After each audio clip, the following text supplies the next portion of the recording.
Comme à chaque fois, nous sommes très heureux de vous retrouver pour cette nouvelle vidéo, dans laquelle nous allons essayer de connaître un peu mieux la mentalité des Algériens. Comprendre pourquoi ils sont toujours si fiers. De l'intérieur, ils sont les premiers à critiquer leur pays. Mais de l'extérieur, ils ne permettent aucune critique ni insulte envers l'Algérie. Sinon cela peut les mettre très en colère. Un Algérien a un tempérament très nerveux. Surtout quand il s'agit de sa fierté. Si vous aussi vous êtes curieux de connaître un peu mieux l'Algérie et les Algériens, et de savoir quelle est l'origine de leur si grande fierté, alors restez avec nous. On va essayer de découvrir tout cela ensemble. On connaît tous le patriotisme américain. Celui qu'on nous montre à chaque fois dans les films d'Hollywood. Vous allez voir que le patriotisme algérien dépasse largement celui des Américains. Car leur amour du drapeau, ce n'est pas juste du cinéma. Les Algériens ne se déplacent jamais sans leur drapeau.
C'était juste un tout petit aperçu. Si on vous montre toutes les places où ce drapeau a été photographié, cela va nous prendre des heures. Mais leur patriotisme ne s'arrête pas juste là. Quand l'Algérie est représentée dans n'importe quel événement sportif, l'Algérien est toujours derrière son équipe. Peu importe la distance, la difficulté ou même le coût. Ils sont toujours des dizaines de milliers à faire le voyage. Certains allant même jusqu'à s'endetter, juste pour aller soutenir leur pays. Mais les Algériens ont fait encore plus fort en 2009, lorsqu'ils ont été touchés dans leur fierté. Comment imaginer que ces hommes ensanglantés qui descendent de leur bus ne sont venus jouer qu'un match de football? 4 joueurs blessés. Et sur le coup, la colère qui monte. Ils ont fait quelque chose qu'aucun autre pays n'a réussi à faire avant eux. Faire déplacer près de 30 000 Algériens sur plus de 5 000 km en seulement 48 heures. Et cela uniquement par voie aérienne. Et pour leur rendre la tâche encore plus difficile, l'Égypte leur a fermé son espace aérien, qui est le passage habituel d'Air Algérie pour aller au Soudan. Au moment où beaucoup d'autres pays auraient baissé les bras, les Algériens ne l'ont pas fait. Ils ont demandé à la Libye d'ouvrir son espace aérien aux avions algériens, chose qui leur a été accordée. L'Algérie a fait baisser le prix du billet d'avion de près de 80%. Mais même avec plusieurs allers-retours par jour, la flotte d'Air Algérie n'aura jamais suffi. Alors plus de la moitié a été transportée par des avions militaires. Les agences de voyage sont prises d'assaut, on campe même à l'aéroport.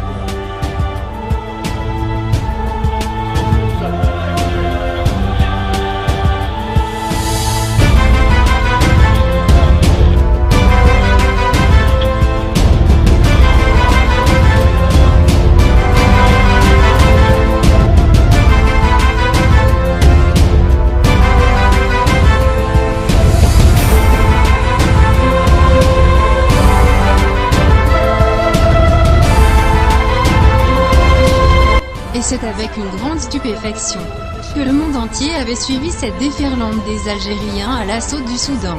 Qui d'autre peut supporter un voyage de 5 heures dans de telles conditions? Et tout cela juste pour vivre cet unique moment de délivrance.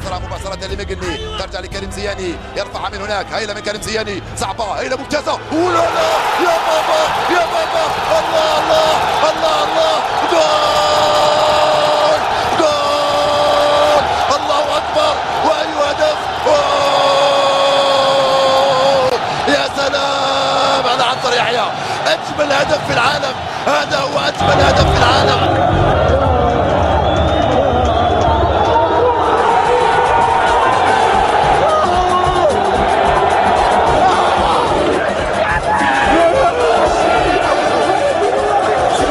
Un seul but a suffi. Après 180 minutes de lutte, l'Algérie est au paradis.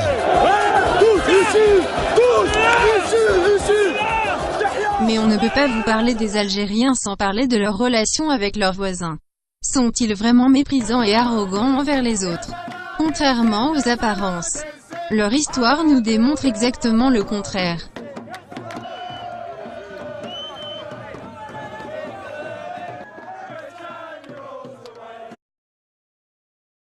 Par exemple lors de la Coupe du Monde 98 en France. Leurs frères tunisiens défilaient pacifiquement à Marseille. Soudainement ils se sont fait attaquer par les hooligans anglais. Chose qui a fait réagir instinctivement l'Algérien, pour défendre ses frères tunisiens. Bien sûr toujours le drapeau à la main et sans jamais le faire tomber.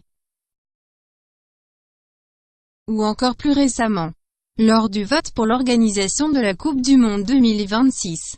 Malgré les menaces du président américain Donald Trump, pour ceux qui ne votent pas pour l'Amérique. Et malgré les tensions qui règnent entre l'Algérie et le Maroc. En particulier les semaines précédant le vote. L'Algérie a non seulement voté ouvertement pour le Maroc, mais a aussi accepté que sa star des années 80, Lakhdar Baloumi, soit l'ambassadeur du Maroc lors de ce vote. Mais ce qui distingue plus particulièrement les Algériens dans leur relation avec leurs frères, c'est bien la Palestine. Récemment l'Algérie a présenté des excuses officielles au peuple palestinien. Vous allez être très surpris de savoir pourquoi. Le ministère de l'Éducation algérien rappelle les 850 000 manuels de géographie nouvelle génération. En cause, la page 65 du livre, où figure une carte du monde à peine lisible. La source du scandale, c'est l'inscription de l'État Israël, alors que l'Algérie considère que ce territoire appartient aux Palestiniens. La ministre de l'Éducation a immédiatement réagi. J'avoue que c'est un scandale, d'autant plus que cela concerne la question palestinienne, qui est sacrée pour l'Algérie, et que personne ne peut y toucher. Le ministère de l'Éducation affirme ne pas avoir validé cette carte et renvoie la balle à l'imprimeur. L'entreprise nationale des arts graphiques a elle présenté ce samedi ses excuses au peuple palestinien. Dès jeudi, les écoliers algériens auront en main un livre où cette fois Israël n'existera plus. Et ce fameux match de foot entre l'Algérie et la Palestine nous donne un petit aperçu à quel point la Palestine est sacrée pour les Algériens. L'Algérie joue à domicile devant plus de 80 000 supporters algériens. Et quand la Palestine ouvre le score, écoutez.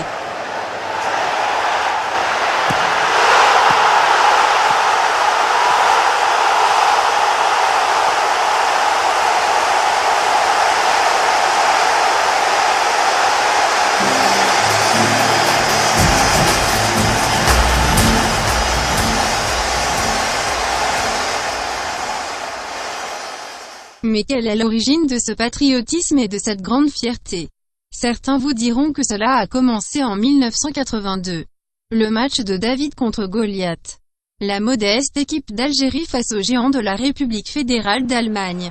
Mais l'Algérie les a battus avec l'art et la manière.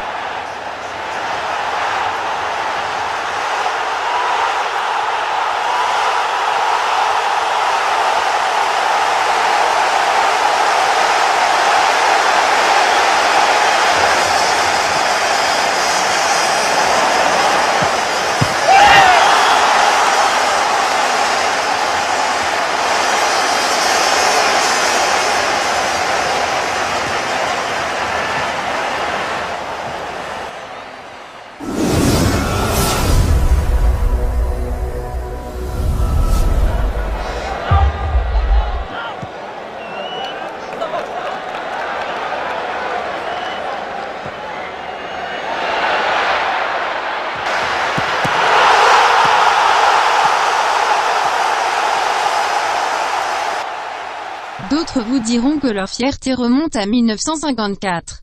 Le jour où les Algériens se sont levés comme un seul homme. Pour défier la 5e puissance mondiale. نوفمبر جل جلالك فينا، نوفمبر جل جلالك فينا، ألست الذي بث فينا اليقين. سبحنا على لجج من دمانا، وللنصر رحنا نسوق السفينة.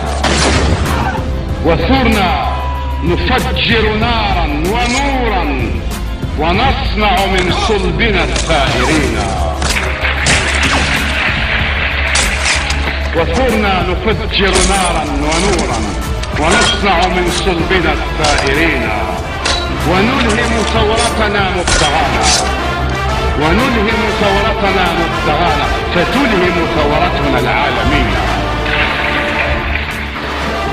ونلهم ثورتنا مبتغانا، فتلهم ثورتنا العالمين. وتسخر جبهتنا بالبلايا، وتسخر جبهتنا بالبلايا، فنسخر بالظلم والظالمين. Mais de récentes découvertes archéologiques ne vont faire qu'accroître cette fierté des Algériens. En effet, récemment, selon les travaux de recherche publiés dans la prestigieuse revue américaine Science, des galets en calcaire et en silex taillé ont été découverts à Sétif, à 300 km à l'est d'Alger. Et ils ressemblent exactement à ceux appelés Oldowan, trouvés jusqu'alors principalement en Afrique de l'Est. Les chercheurs ont par ailleurs déterré à proximité des dizaines d'ossements animaux fossilisés, présentant ce qui ressemble à des marques de véritables outils de boucherie préhistoriques. Ces ossements proviennent d'ancêtres de crocodiles, d'éléphants et d'hippopotames.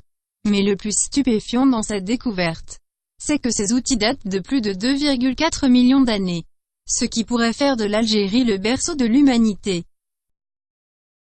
Voilà, c'est tout pour aujourd'hui.